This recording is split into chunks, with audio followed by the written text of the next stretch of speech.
उल्टा नाम जपे जग जाना, बाल्मीक भय ब्रह्म समाना। तुलसीदास लिखते हैं कि उल्टा नाम जपे जग जाना, बाल्मीक भय ब्रह्म समाना। वाल्मीकि राम शब्द का उल्टा मरा मरा कहते हुए सत्य को उपलब्ध हो गए। राम शब्द का उल्टा मरा मरा कहते हुए सत्य को उपलब्ध हो गए, भगवान को पा गए, परमात्मा को पा गए। और हम हजारों साल से, युगों युगों से राम राम राम राम जपते हुए भी परमात्मा को उपलब्ध नहीं हो पाए। युगों युगों से राम के नाम का जाप करते करते परमात्मा के निकट नहीं पहुंच पाए। क्या कारण है? बड़ी समझने लायक बात है। वाल्मीकि ने राम राम राम राम का नाम का जाप करने की बजाय मरा मरा का जाप किया। राम का उल्टा मरा शब्द का जाप किया और वह परमात्मा को उपलब्ध हो गए। तो क्या हम समझें कि वाल्मीकि को राम कहना नहीं आता था? बड़ी विचित्र बात है, बड़ी समझने योग्य बात है। क्या हम समझें कि वाल्मीकि को राम शब्द का उच्चारण करना नहीं आता था? जिन वाल्मीकि ने रामायण की रचना की, रामायण जैसे महाग्रंथ की रचना की, उन्हें राम शब्द का सही उच्चारण करना नहीं आता था, या उनसे राम शब्द का उच्चारण नहीं हो पाया, ये बात थोड़ा गले नहीं उतरती, ये बात जमती नहीं। तो फिर राम को मरा कहने की वाल्मीकि को जरूरत क्या पड़ी? क्या कारण था कि वाल्मीकि ने राम की बजाय मरा मरा का उच्चारण किया? वाल्मीकि को राम शब्द का सही उच्चारण करना नहीं आता, यह बात तो नहीं जमती। तो कोई तो कारण होगा। गहराई में जाने से पता चलता है कि वाल्मीकि की दृष्टि में राम जीवन है। राम वाल्मीकि की नजर में जीवन है। और वाल्मीकि ने समझा, वाल्मीकि ने जाना कि यदि जीवन को जानना है, यदि जीवन की सतह तक पहुंचना है, तो मृत्यु को जानना परम आवश्यक है। इसीलिए वाल्मीकि ने राम की जगह मृत्यु को मरा मरा पहले कहना शुरू किया, और वाल्मीकि ने पहले मृत्यु को जाना, फिर जीवन को जाना। मैं कहना चाहता हूं कि यदि आप जीवन में आनंद को प्राप्त होना चाहते हैं, यदि आप जीवन को वास्तविक रूप से जीना चाहते हैं, तो आपको मृत्यु को जानना पड़ेगा, आपको मृत्यु को समझना पड़ेगा, आपको मृत्यु को आत्मसात करना पड़ेगा। क्योंकि मृत्यु एक सत्य है। मृत्यु एक सत्य है, इसका अर्थ या इसका मतलब यह कतई नहीं है कि जीवन असत्य है। मृत्यु एक सत्य है का अर्थ यह कतई नहीं है कि जीवन असत्य है।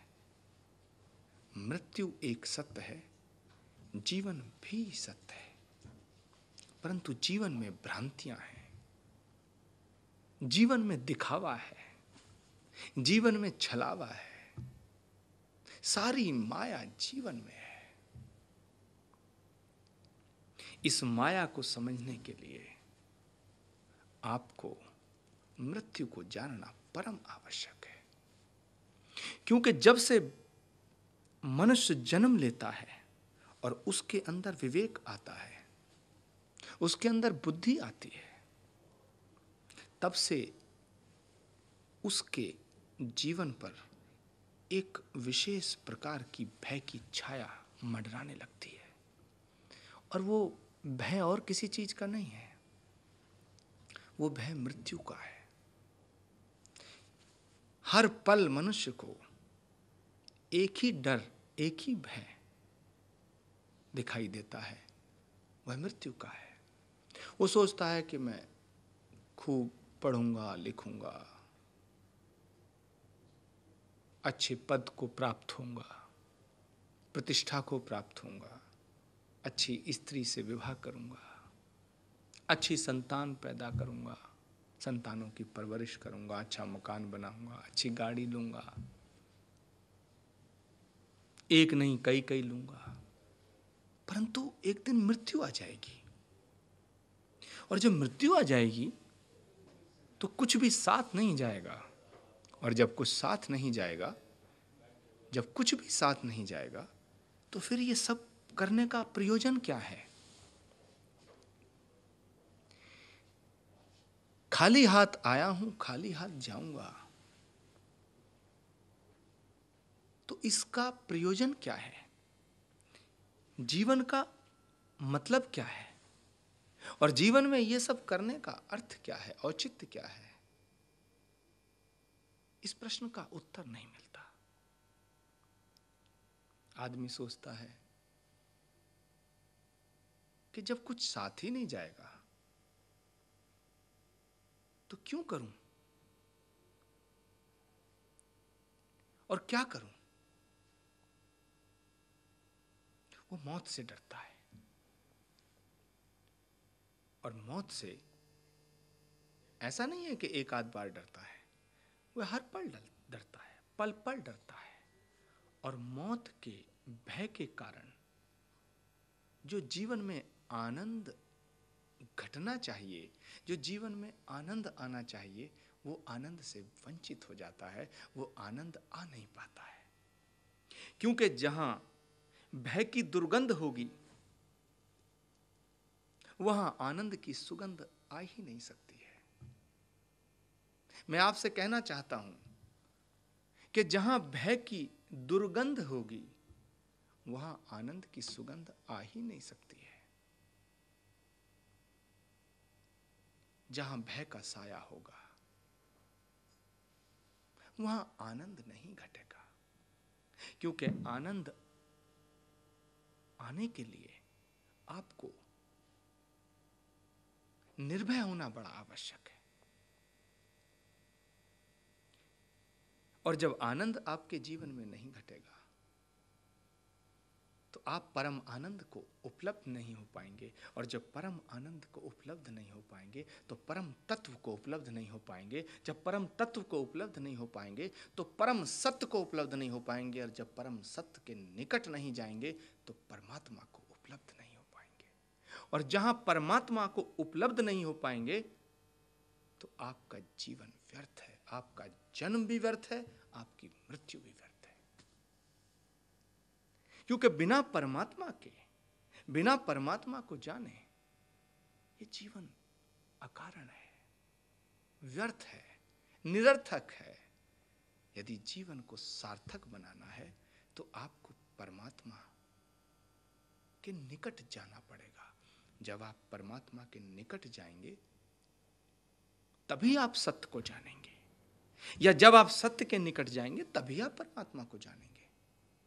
और परमात्मा को तब तक आप नहीं जान सकते हैं जब तक आप आनंद से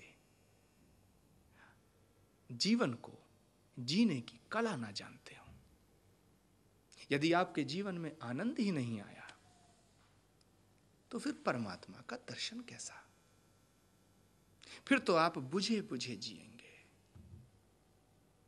खिल करके नहीं जिएंगे, बुझे बुझे जिएंगे। और जब आप बुझे बुझे जिएंगे तो आप खिल नहीं पाओगे।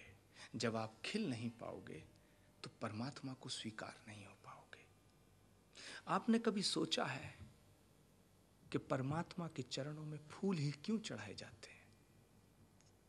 कलियां क्यों नहीं चढ़ाई जाती? क्योंकि कलियां बंद हैं, फूल खिला हुआ है। फूल की हसरत निकल चुकी है, फूल खिल चुका है। और जो खिल चुका है वही परमात्मा को स्वीकार होता है। जो बंद है वह परमात्मा को स्वीकार नहीं होता है। इसीलिए कलियों को परमात्मा के ऊपर चढ़ाया नहीं जाता। कभी मंदिर में कलियां नहीं चढ़ाई जाती, वो इसलिए नहीं चढ़ाई जाती। कभी किसी संत महात्मा महापुरुषों के गले में कलियों की माला नहीं डाली जाती। कभी सोचा है क्यों नहीं डाली जाती? वह इसीलिए नहीं डाली जाती क्योंकि कलियों को स्वीकार नहीं किया जाता, क्योंकि वह बंद है, उसकी हसरत अभी निकली नहीं है। एक बड़ी अच्छी कहानी है, बड़ी मीठी, बड़ी प्यारी कहानी है। एक फूल खिला हुआ था, वो टूट करके अपनी शाख से टूट करके गिर गया। जैसे ही फूल टूट करके गिरा तो घास बड़ी जोर से हंसी। एक कहानी है, प्रतीकात्मक कहानी है, शिक्षाप्रद कहानी है। इसी संदर्भ में बड़ी शिक्षाप्रद कहानी है। फूल जैसे ही शाख से टूट करके गिरा तो घास हंसने लगी। फूल ने कहा कि मैं शाख से अलग हुआ, गिर गया, इसमें हंसने की कौन सी बात है? घास ने कहा कि बड़ा इतरा रहा था अपने सुगंध पर, अपने खिलने पर, अपनी मुस्कुराहट पर, अपने रंग पर। बड़ा इतरा रहा था, बड़ा इठला रहा था। एक पल में गिर गया और मुझे देख, मुझे गिरने का डर ही नहीं। मेरा जीवन लंबा है, तेरा जीवन भी कुछ जीवन था। तेरा जीवन व्यर्थ है क्योंकि बड़ा कम समय तेरा जीवन है। कुछ देर को खिलता है और फिर गिर जाता है, और मुझे गिरने का भय नहीं है। इस कारण मेरा जीवन तुझसे बहुत अच्छा है। तो जब तू गिरा तो मुझे तुझ पे हंसी आई। फूल का उत्तर बड़ा सुंदर है। फूल कहता है घास, तेरा जीवन भी क्या जीवन है। माना कि तेरा जीवन मुझसे लंबा है, माना कि तुझे गिरने का भय नहीं है, परंतु तुझे खिलने की सुविधा भी उपलब्ध नहीं है।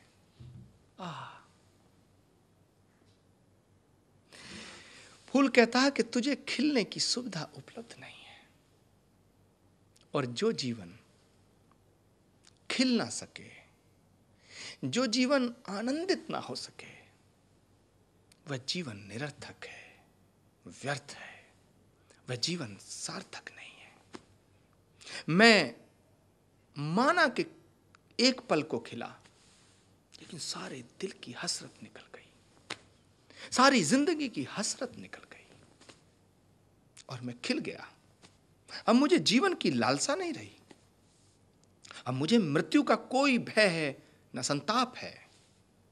मैं अपनी साख से गिरा, मेरा जीवन समाप्त हो गया, परंतु मुझे उसका कोई पश्चाताप नहीं, मुझे उसका कोई संताप नहीं, मुझे उसका कोई दुख नहीं, मुझे उसका कोई मलाल नहीं है, क्योंकि मैं अपनी जिंदगी में खिल गया। और जो अपनी जिंदगी में खिल गया वह पूर्ण हो गया। तेरा भी कोई जीना है कि तुझे खिलने की सुविधा उपलब्ध नहीं है। माना कि तेरा जीवन लंबा है, पर तू कभी खिल ना सकी।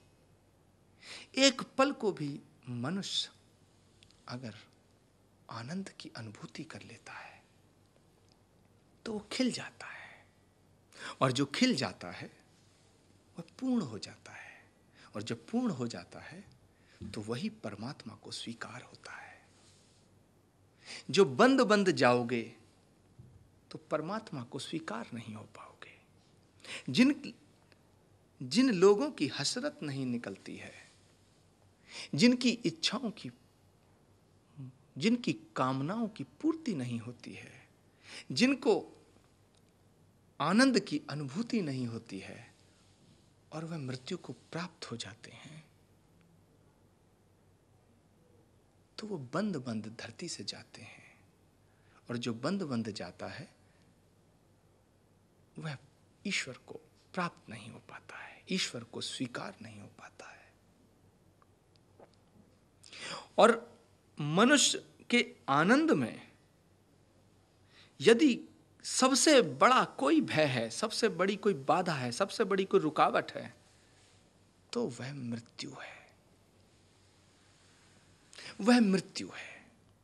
मृत्यु के भय से मनुष्य हर पल आनंदित नहीं हो पाता है। देख कर कफन को क्यों तेरी नजर डबडबा गई। मृत्यु से बड़ा भय लगता है मनुष्य को। उसे लगता है कि संसार छूट ना जाए। मृत्यु से भय क्यों लगता है? क्योंकि वह संसार के समस्त स्वाद और स्वार्थों को छोड़ना नहीं चाहता है। जब कोई चीज छूटती है, जब कोई चीज दूर होती है, तो बड़ी पीड़ा होती है। उसमें भी वह चीज जिससे मनुष्य बड़ा प्रेम करता है, जिससे मनुष्य बड़ा प्रेम करता है, बड़ा लगाव रखता है, उसे छोड़ना नहीं चाहता है। ऐसे में जब वो छूटती है तो बड़ी वेदना होती है, बड़ी पीड़ा होती है। उसको छूटने का बड़ा भय होता है। देख कर कफन को क्यों तेरी नजर डबडबा गई, श्रृंगार क्यों सहम गया, बहार क्यों लजा गई। बड़े सुंदर बोल हैं, बड़े सार्थक बोल हैं। देख कर कफन को क्यों तेरी नजर डबडबा गई, श्रृंगार क्यों सहम गया, बहार क्यों लजा गई। न जन्म कुछ न मृत्यु कुछ, न जन्म कुछ न मृत्यु कुछ, सिर्फ इतनी बात है, किसी की आंख खुल गई, किसी को नींद आ गई।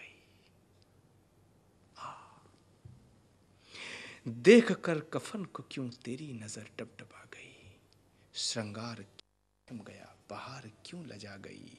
न जन्म कुछ न मृत्यु कुछ, सिर्फ इतनी बात है, किसी की आंख खुल गई, किसी को नींद आ गई। तो वाल्मीकि ने मृत्यु को पहले जाना और फिर जीवन को जाना। उल्टा नाम जपे जग जाना, वाल्मीकि भय ब्रह्म समाना। उसका सार यह है कि वाल्मीकि ने राम शब्द का उल्टा मरा मरा जो कहा, उससे हम यह समझ बैठे कि वाल्मीकि राम का वास्तविक उच्चारण नहीं कर पाए। यह भ्रांति हुए, यह भ्रम है, यह अज्ञानता है। वाल्मीकि जैसा विद्वान भला इतनी बड़ी गलती करता? वाल्मीकि राम कहना चाहे और राम ना निकल करके मरा मरा निकले, तो ये बात गले नहीं उतरती, ये बात हजम नहीं होती। वाल्मीकि ने राम को जीवन के रूप में देखा और जीवन को समझने के लिए, जीवन को आनंदित करने के लिए वाल्मीकि ने मृत्यु को समझा, क्योंकि बिना मृत्यु को समझे हुए जीवन सार्थक नहीं हो सकता, क्योंकि मृत्यु का भय जीवन पे मंडराता रहता है।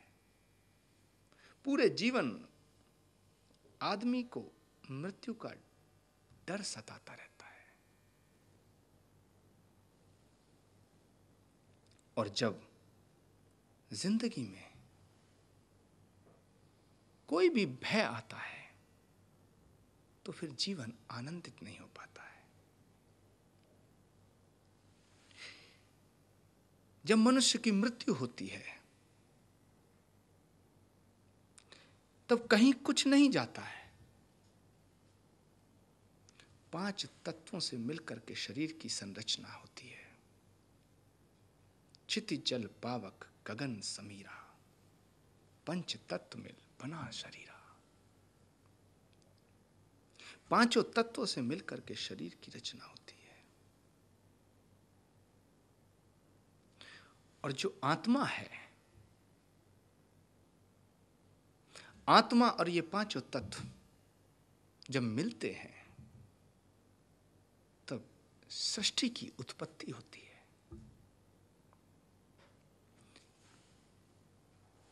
पांचों तत्व मिलकर आत्मा का जन्म नहीं होता है। अक्सर हम सुनते हैं कि 5 तत्व मिलकर के आत्मा का जन्म होता है। 5 तत्व मिलने के बाद आत्मा का जन्म नहीं होता है। आत्मा तो ना जन्म लेती है और ना मरती है। आत्मा ना पैदा होती है, ना आत्मा मरती है।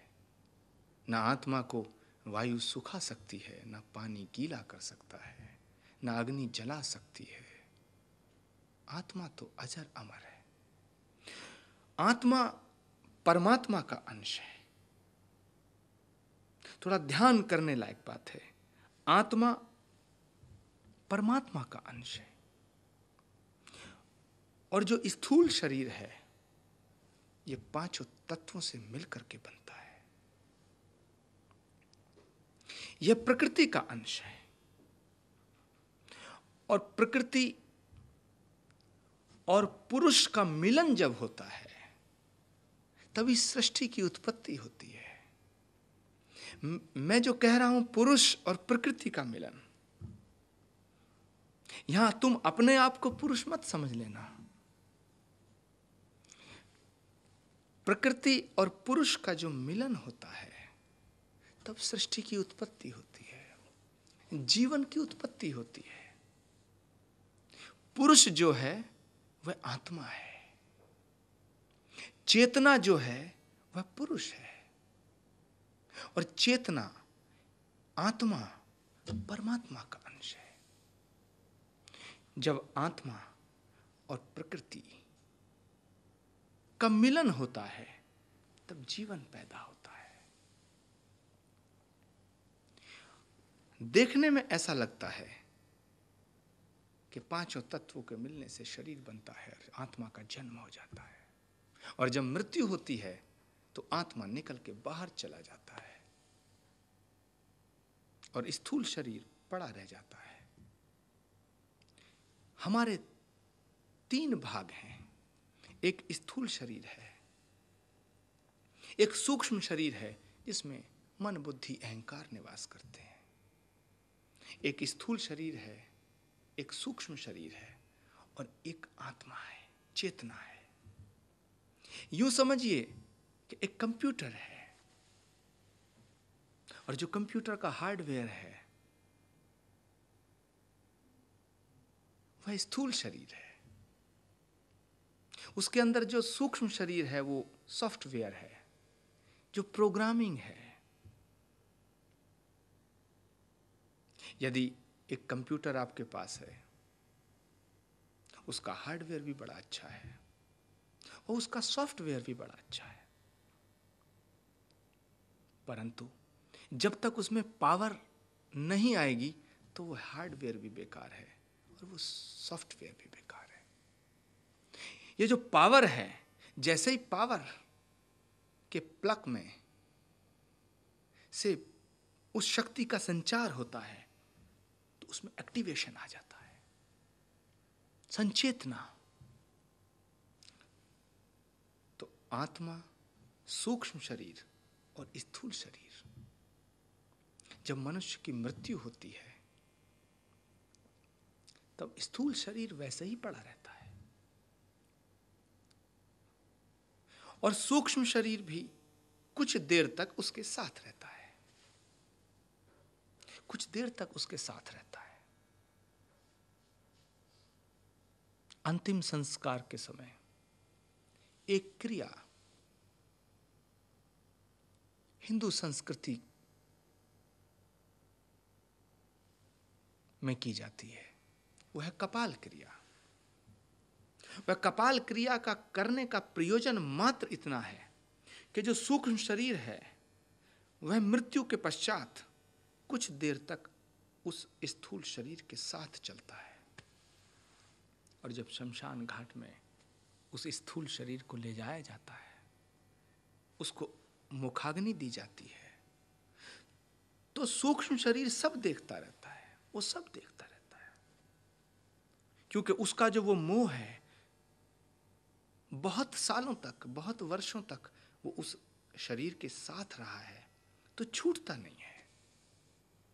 वह सूक्ष्म शरीर स्थूल शरीर को छोड़ नहीं पाता है क्योंकि उसमें मोह है, ममता बसी है।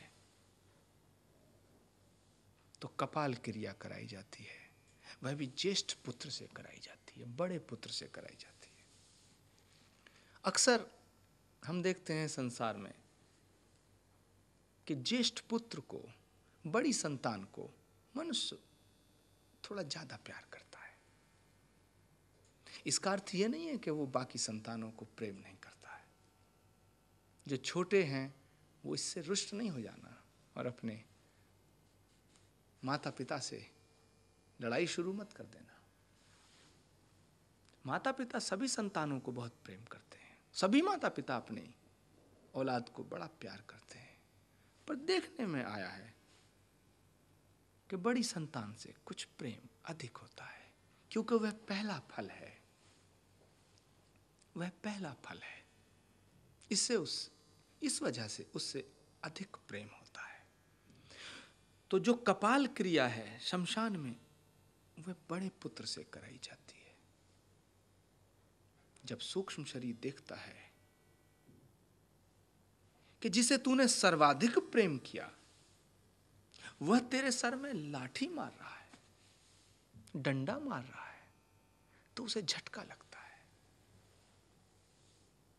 और उसके समझ में एक बात आती है कि ये सब व्यर्थ है। यह लोभ, यह ममता, यह मोह, यह सब व्यर्थ है।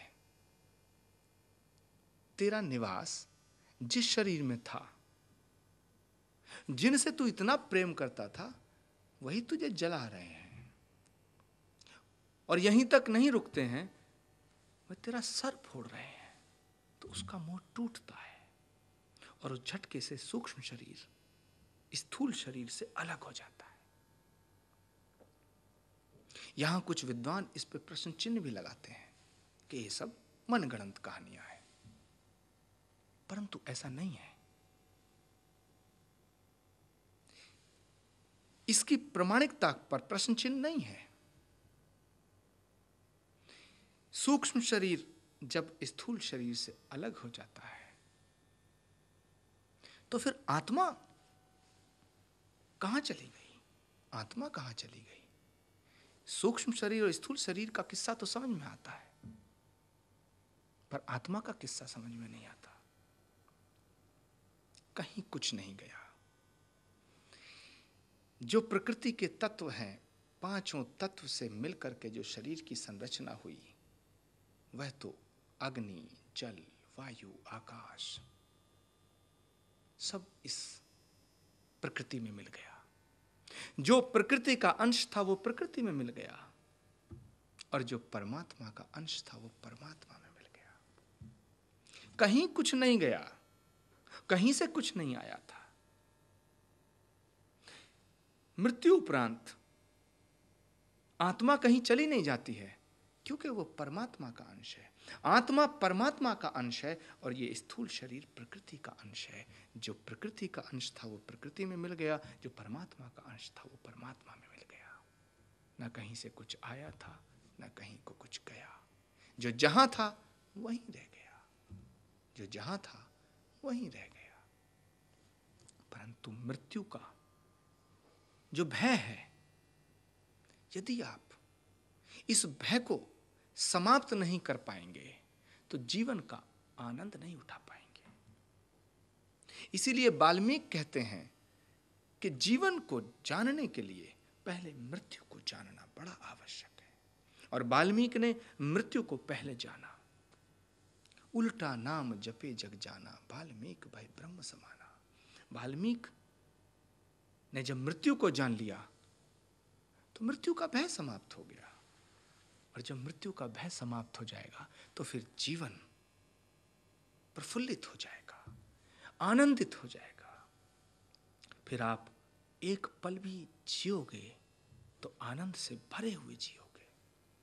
और जब आप आनंद से भरे हुए जियोगे तो परमात्मा के साक्षात दर्शन करोगे। क्योंकि जब तक आपको परम आनंद की अनुभूति नहीं होती है, परम आनंद की अनुभूति नहीं हो सकती है जब तक आपके जीवन में आनंद नहीं घटेगा। जब आपके जीवन में आनंद घटेगा तभी आप परम आनंद की अनुभूति कर पाओगे। और जब आप परम आनंद की अनुभूति कर पाओगे तभी आप परमात्मा को जान पाओगे। क्योंकि परमात्मा को आनंद के बिना नहीं जाना जा सकता। भगवान विष्णु से नारद ने पूछा कि हे प्रभु, शास्त्र कहते हैं कि आप वैकुंठ में निवास करते हैं, योगी कहते हैं कि आप उनके योग में निवास करते हैं, और ज्ञानी कहते हैं कि आप उनके ज्ञान में निवास करते हैं, और प्रेमी कहते हैं कि आप उनके प्रेम में निवास करते हैं। कृपा करके बताइए, आप आनंद से कहां निवास करते हैं? भगवान विष्णु नारद से कहते हैं कि नाहम निवसति वैकुंठे योगी नाम हृदय अपिचा। नाहम निवसति वैकुंठे योगी नाम हृदय अपिचा, मद भक्ता यत्र गायन्ति तत्र निवसति नारद। मद भक्ता यत्र गायन्ति तत्र निवसति नारद। हे नारद, ना मैं वैकुंठ में निवास करता हूं, ना योगियों के योग में निवास करता हूं, ना भोगियों के भोग में निवास करता हूं, ना ज्ञानियों के ज्ञान में, ना ध्यानियों के ध्यान में निवास करता हूं। मेरे भक्त मेरे प्रेम में सराबोर होकर के जहां नृत्य करते हैं और वहां जब आनंद घटता है तो मैं उन भक्तों के हृदय में निवास करता हूं। मद भक्ता यत्र गायन्ति तत्र निवसति नारद। हे नारद, मैं उनके उस परम आनंद में निवास करता हूं। तो जीवन में जब आनंद नहीं घटेगा तो परमात्मा के निकट नहीं जा पाएंगे आप। और आनंद तब तक नहीं घटेगा जब तक आपको मृत्यु का भय रहेगा। यदि जीवन में आनंद को उपलब्ध होना है, परमानंद को उपलब्ध होना है, तो आपको मृत्यु को जानना होगा और मृत्यु के भय से बाहर आना होगा। मृत्यु एक सत्य है, उसको आत्मसात करना होगा।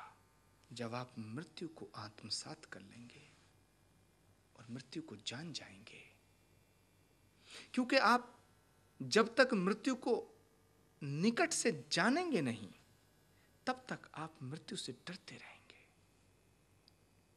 आप संसार के स्वार्थों में, संसार के समस्त स्वादों में आपकी जो भावना है, जो आपका मन है, जो आपका चित्त है, वह संसार के स्वादों में पड़ा रहता है। संसार के स्वार्थों में पड़ा रहता है, संसार के मोह में पड़ा रहता है। इसीलिए आप मृत्यु से डरते हैं,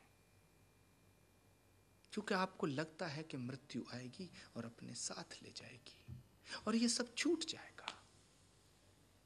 जिसे आप प्रेम करते हैं उससे बिछुड़ने में बड़ी पीड़ा होती है, उसे आप छोड़ना नहीं चाहते हैं। तो संसार को आप छोड़ना नहीं चाहते हैं। संसार से मोह मत करो। संसार में जो भी भोगने लायक वस्तुएं उन्हें भोगो, लेकिन उनमें आसक्ति मत पैदा होने दो। यदि आसक्ति पैदा हो जाएगी तो संसार में जो भी भोगने लायक वस्तुएं हैं, फिर आप उनको अपनी मिल्कियत समझने लगोगे, उनको आप अपनी प्रॉपर्टी समझने लगोगे, उनको आप अपना समझने लगोगे। जब आप अपना समझने लगोगे तो उसको जब छोड़ने की बात जैसे ही ख्याल आएगा कि संसार छूट जाएगा, तो आपको मौत का डर सताने लगेगा। और जब आपको मौत का डर सताने लगेगा तो आप जीवन को आनंदित होकर के नहीं जियोगे। जब आप जीवन को आनंदित होकर के नहीं जियोगे, तब आप सत्य को जान नहीं पाओगे, सत्य के निकट नहीं जा पाओगे। जब आप सत्य के निकट नहीं जा पाओगे तो परमात्मा के निकट नहीं जा पाओगे। और जब आप परमात्मा के निकट नहीं जा पाओगे तो परमात्मा को पा नहीं पाओगे, परमात्मा को उपलब्ध नहीं हो पाओगे। इसीलिए वाल्मीकि ने जीवन को आनंद से भरने के लिए ही मृत्यु को पहले जाना, और वाल्मीकि ने मृत्यु को जान करके जीवन को उसके पश्चात जाना। जी गुरुजी, स्टार्ट।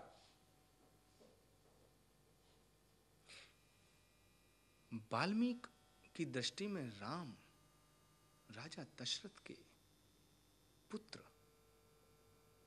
राम नहीं है। वाल्मीकि की दृष्टि में राम केवल दशरथ नंदन राम नहीं है। वाल्मीकि की दृष्टि में राम जीवन है, राम ईश्वर है, राम परमात्मा है। क्योंकि राम का उल्टा मृत्यु मरा, उन्होंने इसीलिए उसका जाप किया। वाल्मीकि जान गए कि यदि जीवन को जानना है, जीवन को समझना है, जीवन को आनंदित करना है, तो मृत्यु को पहले जानना होगा। क्योंकि यदि जीवन आनंदित नहीं हुआ तो मृत्यु उपरांत वह परमात्मा को स्वीकार नहीं होगा। क्योंकि जो खिला नहीं है वह पूर्ण नहीं माना जाएगा, और जो पूर्ण नहीं है वह परमात्मा को स्वीकार नहीं होगा। इसीलिए वाल्मीकि ने जीवन को आनंद से भरने के लिए, जीवन के वास्तविक सुख को प्राप्त करने के लिए मृत्यु को जाना। जब मृत्यु को आप जान जाओगे तो जीवन को समझना बड़ा सरल हो जाएगा। फिर आपको मृत्यु का भय नहीं रहेगा, फिर आप मृत्यु से डरेंगे नहीं। और जब आप मृत्यु से डरेंगे नहीं, जब आप मृत्यु का भय आपके जीवन से समाप्त हो जाएगा, तो फिर आपको मृत्यु एक मातम नहीं लगेगी, फिर आप मृत्यु को एक शोक नहीं समझेंगे, फिर आपको मृत्यु एक दुख नहीं लगेगी, फिर आप मृत्यु को मातम नहीं समझेंगे, फिर आपको मृत्यु एक उत्सव लगेगी, एक आनंद लगेगी। फिर आप मृत्यु को एक दूसरे जन्म के रूप में देखेंगे। और जब आप आनंदित होकर के इस संसार से जाएंगे तो इस संसार से मुक्त हो जाएंगे, क्योंकि खिल के जाएंगे, और जो खिल के जाता है वह परमात्मा को स्वीकार होता है, परमात्मा को स्वीकार होता है। भगवान विष्णु से नारद ने पूछा कि हे प्रभु, शास्त्र कहते हैं कि आप वैकुंठ में निवास करते हैं, और योगी कहते हैं कि आप उनके योग और ध्यान में निवास करते हैं। ज्ञानी कहते हैं कि आप उनके ज्ञान में निवास करते हैं, और प्रेमी कहते हैं कि आप उनके प्रेम में निवास करते हैं। कृपा करके बताएं कि आप आनंद से कहाँ निवास करते हैं। भगवान विष्णु ने कहा कि ना हम निवसति वैकुंठे योगी नाम हृदय अपीचा मद भक्ता यत्र गायंती तत्र निवसति नारद। हे नारद, ना मैं आनंद के साथ वैकुंठ में निवास करता हूं, न योगियों के योग में, न ध्यानियों के ध्यान में, न ज्ञानियों के ज्ञान में। मेरे भक्त मेरे प्रेम में सराबोर होकर के, मेरे भक्त मेरे प्रेम में आनंदित होकर के जहां नृत्य करते हैं, जहां झूमते हैं, मैं उनके हृदय में निवास करता हूं। मद भक्ता यत्र गायंती तत्र निवसति नारद। कि हे नारद, जहां भी मेरे भक्त मेरे प्रेम में आनंदित होकर के झूमते हैं, मैं उनके हृदय में निवास करता हूं। जब से सृष्टि में व्यक्ति का अस्तित्व है, जब से सृष्टि में आदमी का वजूद है, तब से लेके आज तक ईश्वर के बारे में एक यही खोज चल रही है कि ईश्वर है तो किस रूप में है, भगवान है तो किस रूप में है, वो कैसा है, वो चलता कैसे है, वो देखता कैसे है, वो सुनता कैसे है, वो उसके कार्य करने का ढंग क्या है, उसकी विचारधारा है या नहीं है, क्या भगवान भी कुछ महसूस करता है, क्या भगवान भी इंसान जैसा है। हम जितना पढ़ते हैं और जितना सोचते हैं, उसमें एक प्रश्न चिन्ह हमारे मानसिक पटल पर हमेशा रहता है, और वो प्रश्न चिन्ह जो है वो सिर्फ ईश्वर के विषय में, इसी खोज के बारे में है। तुलसीदास जी लिखते हैं, ये तो कर दे।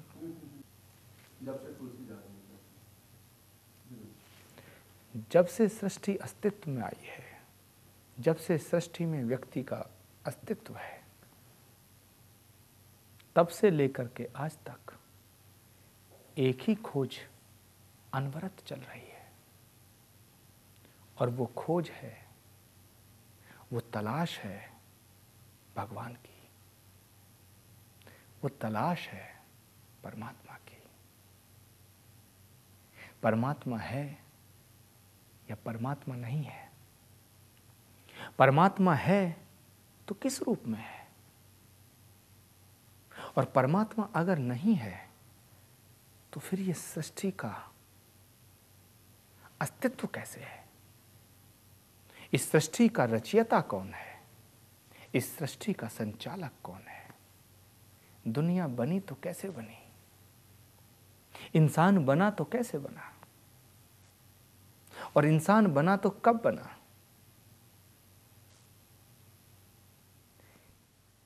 ये खोज युगों युगों से चलती आई है और आज भी जारी है, और मैं कहना चाहता हूं कि अनवरत जारी रहेगी, निरंतर जारी रहेगी, क्योंकि ईश्वर कोई स्थान, वस्तु या व्यक्ति नहीं है।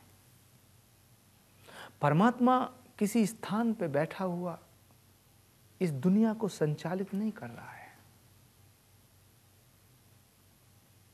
परमात्मा कहीं बैठ करके इस समस्त संसार का संचालन नहीं कर रहा है। यदि वह संचालन कर रहा होता, किसी स्थान पर उपस्थित होता, तो किसी ना किसी को अवश्य मिल गया होता, उसको खोज लिया होता। ईश्वर की खोज करोड़ों साल से, युगों युगों से ऐसे ही चलती आई है और ऐसे ही चलती रहेगी, क्योंकि परमात्मा उपस्थिति का नाम नहीं है, परमात्मा अनुपस्थिति का नाम है। और मैं कहना चाहूंगा कि परमात्मा केवल अनुपस्थिति नहीं है, परमात्मा परम अनुपस्थिति का नाम है। एब्सोल्यूट प्रेजेंस नहीं है परमात्मा, एब्सोल्यूट एब्सेंस है। जो है नहीं वो पाया कैसे जाएगा उसको, जो है नहीं उसको पाया कैसे जाएगा। परमात्मा को पाने की दौड़, परमात्मा को पाने की खोज, परमात्मा को ढूंढने की खोज मैं समझता हूं व्यर्थ है। परमात्मा को अगर पाना चाहते हो, ईश्वर को अगर पाना चाहते हो, तो आपको ईश्वर को जानना होगा, ईश्वर को जानना होगा, परमात्मा को जानना होगा। अगर आप परमात्मा को जान गए तो फिर परमात्मा और आपके बीच में जो दूरी है ये मिट जाएगी।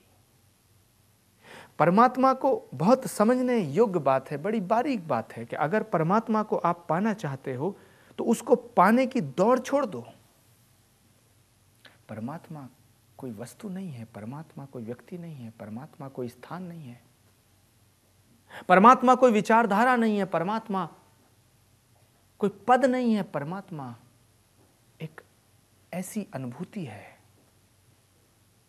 एक ऐसी ज्योति है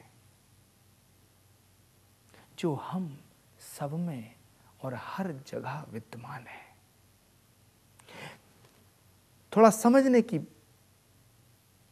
कोशिश करनी होगी कि परमात्मा को अगर पाना चाहते हो तो परमात्मा को जानो। जब परमात्मा को जान जाओगे तो फिर परमात्मा और तुम्हारे बीच में जो दूरी है वो मिट जाएगी। फिर तुम्हारे और परमात्मा के बीच में जो डिस्टेंस है, जो फासला है, वो खत्म हो जाएगा। और जब वो फासला खत्म हो जाएगा तो इस तरफ भी परमात्मा होगा और उस तरफ भी परमात्मा होगा। फिर तुम ना रहोगे। जब तुम ना रहोगे और तुम्हारा अहंकार मिट जाएगा, तुम्हारा परमात्मा के प्रति इस तरह समर्पण हो जाएगा, तुम्हारा परमात्मा के प्रति इस तरह समर्पण हो जाएगा जिस तरह तुम अपने आप को मिटा करके फिर परमात्मा में हो जाओगे, फिर परमात्मा में तुम लीन हो जाओगे। फिर तुम्हें यह कहने की आवश्यकता ही ना रहेगी कि हमें परमात्मा को पाना है, हमें परमात्मा को जानना है, क्योंकि परमात्मा के बिना तुम हो ही नहीं सकते। एक पल भी हम परमात्मा के बिना नहीं हो सकते। हमारा अस्तित्व ईश्वर के बिना हो ही नहीं सकता। एक सांस भी हम ईश्वर के बिना ले नहीं सकते। हमारी सांसों में जो आवागमन है सांसों का, उसमें परमात्मा उपस्थित है। हमारे हृदय की धड़कन में परमात्मा उपस्थित है। हमारी दृष्टि की इस ज्योति में परमात्मा उपस्थित है। सृष्टि के कण कण में परमात्मा विद्यमान है, परंतु परमात्मा हमें दिखाई नहीं देता। जब तक तुम इन आंखों से परमात्मा को देखना चाहोगे, तब तक तुम परमात्मा के दर्शन नहीं कर पाओगे, क्योंकि परमात्मा को देखने के लिए आपको दूसरी आंखों की आवश्यकता है। जिन्होंने परमात्मा को देखा है, जिन्होंने परमात्मा को जाना है, उन्होंने परमात्मा को इन आंखों से नहीं देखा। परमात्मा को देखने के लिए परमात्मा को जानना आवश्यक है, और परमात्मा को जानने के लिए आपको अपने आप को जानना आवश्यक है। आपको आत्मज्ञान करना आवश्यक है, आपको आत्मबोध करना आवश्यक है। जब आपको आत्मज्ञान हो जाएगा, जब आपको आत्मबोध हो जाएगा तो फिर परमात्मा का बोध होना बड़ा सरल हो जाएगा, क्योंकि परमात्मा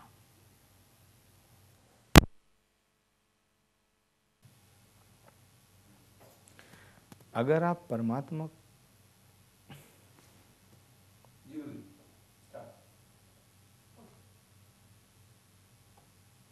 अगर आप परमात्मा को पाना चाहते हो,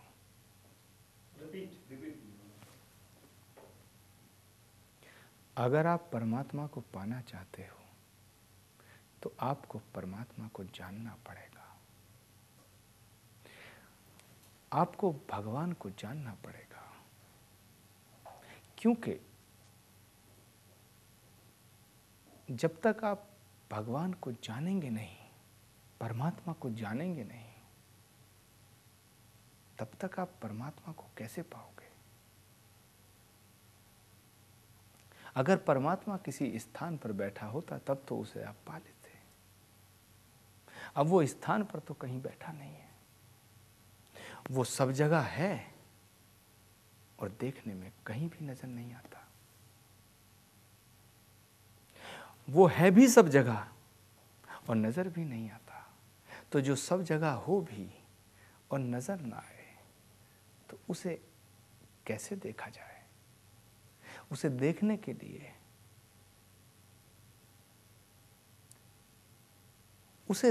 लिए आपको कुछ और आंखें चाहिए, और वो आंखें आपको अंतर आत्मा की आंखों से परमात्मा को देखना पड़ेगा। यदि आप परमात्मा को देखना चाहते हैं तो आपको अंतर आत्मा की आंखों से परमात्मा को देखना पड़ेगा। क्योंकि जिन आंखों से इस संसार को आप देखते हैं, उन आंखों से परमात्मा दिखाई नहीं देता, और उन आंखों से परमात्मा दिखाई भी नहीं देगा।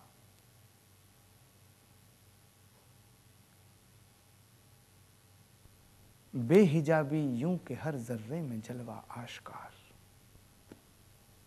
बेहिजाबी यूं के हर जर्रे में जलवा आश्कार, और पर्दा देखो आज तक सूरत तेरी देखी नहीं।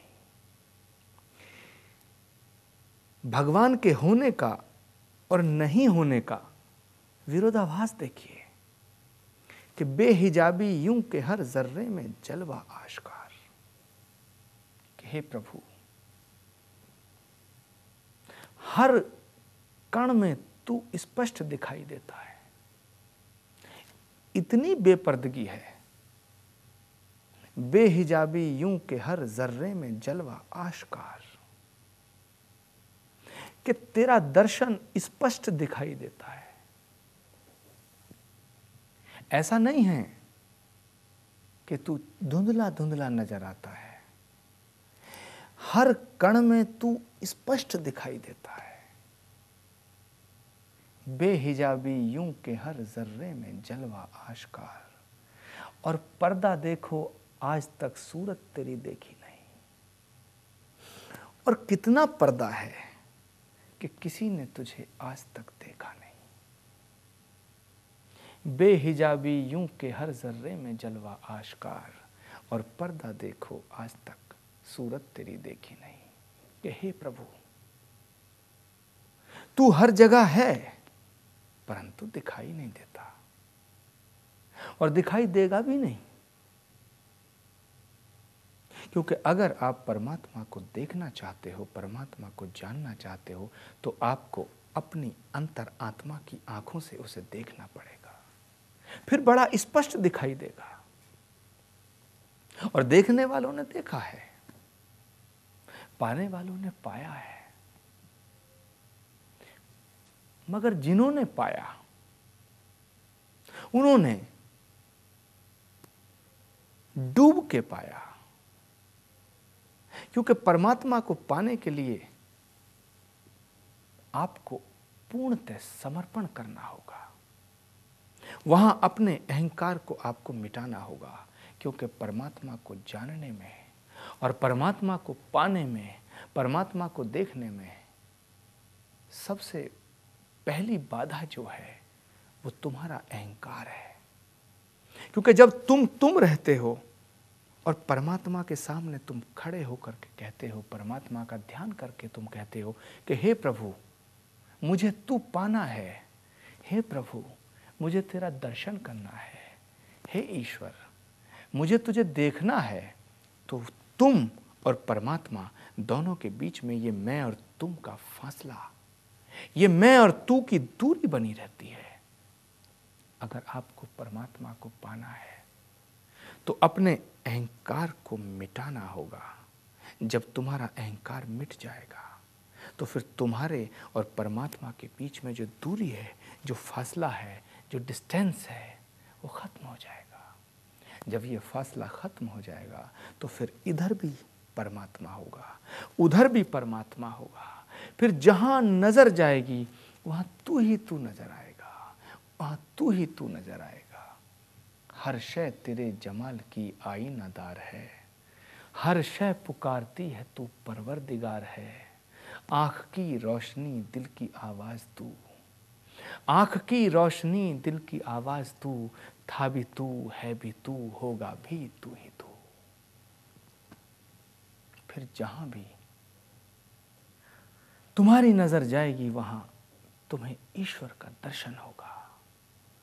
फिर जो भी तुम्हें दिखाई देगा उसमें तुम्हें भगवान का दर्शन होगा।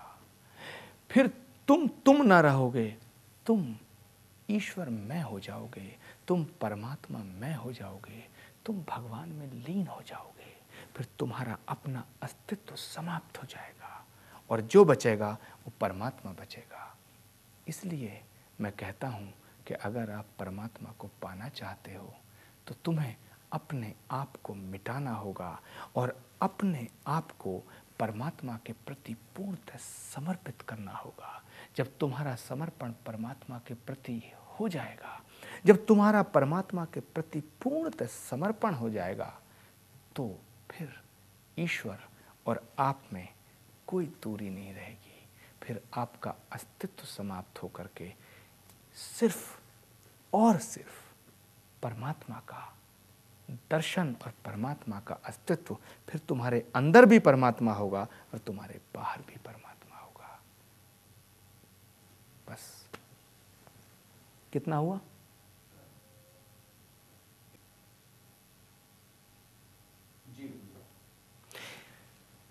जब तुम परमात्मा के प्रति ऐसे समर्पित हो जाओगे जैसे तुम हो नहीं, जब तक तुम आधे अधूरे परमात्मा के प्रति समर्पित होगे तो परमात्मा तुम्हें दिखाई नहीं देगा। फिर परमात्मा का दर्शन नहीं हो पाएगा।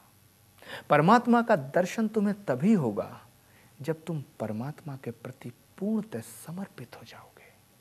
और जिस दिन पूर्णतः समर्पण परमात्मा के प्रति घट गया, परंतु याद रखना वो समर्पण बाहर नहीं अंदर घटना चाहिए। जिस पल परमात्मा के प्रति पूर्ण समर्पण अंदर से घट जाएगा, उस पल तुम परमात्मा में हो जाओगे, तुम परमात्मा के अंदर लीन हो जाओगे, तुम परमात्मा में लीन हो जाओगे और फिर इसकी आवश्यकता नहीं पड़ेगी कि हे ईश्वर मुझे तुझे पाना है। फिर तुम और ईश्वर